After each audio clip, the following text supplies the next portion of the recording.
Adam, it is such a huge concern. I also want to talk to you about more of the polling that we've seen recently. It's pretty extraordinary that this exclusive news poll conducted for The Australian shows that support for One Nation has surged ahead of the coalition for the first time. One Nation's primary vote has risen 7 points to 22%, with the coalition dropping 3 points to a record low of 21% and Labor falling 4 points to 32%. It's absolutely extraordinary, but it doesn't surprise me. What do you make of it? No, not at all. Not at all. I think at the moment One Nation is becoming the opposition, the real opposition. They oppose the government on the question of immigration. They oppose the government on the issue of net zero. They actually have policies out there. And let's face it, immigration and net zero, they were, at least until now perhaps, the two biggest political issues in Australia. And the coalition doesn't really have a policy on either of them. And yet they're meant to be in this, reflection period since the election last year. Well, that was May. That's a long time ago. Where's the report? It's still not out.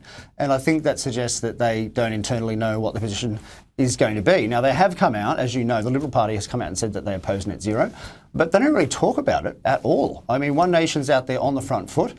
And I think Pauline Hanson, for all her supposed and alleged flaws as a leader, she's probably the most famous politician in Australia, I would say. Far more famous than the Prime Minister. She's been around for a very long time. She's very dogged. She's ruthless, and she has an incredible life story. And I think more and more people, including young people, actually, I've got friends who are young, and they say that they're going to vote for the first time for One Nation, and that never used to be the constituency of One Nation. It tended to be older people. So I think when you're seeing in these polls now younger people turning to One Nation, that should be a real concern for the two majors. And I think if this primary vote is held at about 22-23%, that is going to be a huge earthquake at the next election. I mean, you're looking at 2 to 3 senators in every state for One Nation, and the massive loss for Labor and the Libs. I mean, that first poll you mentioned just earlier, it was Labor supporters going to One Nation just as much, I believe, as coalition supporters. So she's drawing from both sides. And what you may also see is all those other minor little right-wing parties, the Libertarians, the Clive Palmers, all those, they may just merge with One Nation, and then it will be even bigger. Wow, it's incredible. I've been hearing it too. I've been hearing it in different circles here in Australia, and also Pauline Hanson's name was being dropped while I was overseas too. She's getting global recognition. Now, Kevin Rudd is stepping down as Australia's ambassador to the US. The White House statement around this was, "We wish him well."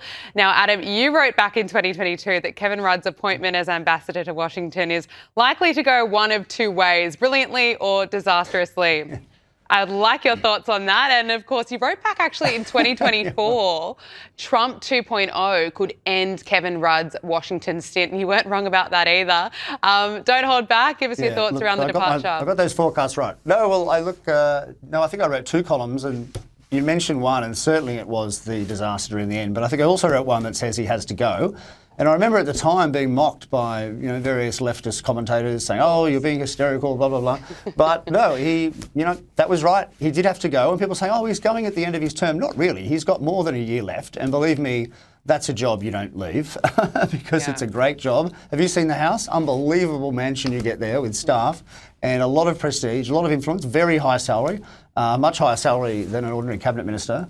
So he definitely did not want to leave that job. And also he's gone back to his old job, which is being the boring senior fellow of some think tank. Actually, I shouldn't say that because I'm a senior fellow in a think tank. No, it's very, very exciting. But compared to being the ambassador to Washington, it's definitely a step back. So I imagine that's a stepping stone for him to try to get some sort of UN job.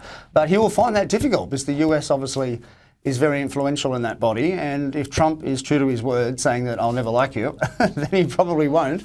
And it'll be hard for him to get one of those. So he might be just waiting for the next presidential election to roll on by. Or who knows, he may even come home. He may even come back to Australia and try to be Governor General. Wouldn't that be something? Wouldn't Aussies love that? Adam Creighton, well done with your predictions. Brilliant to speak with you. Thank you so much for making the time. We really appreciate it.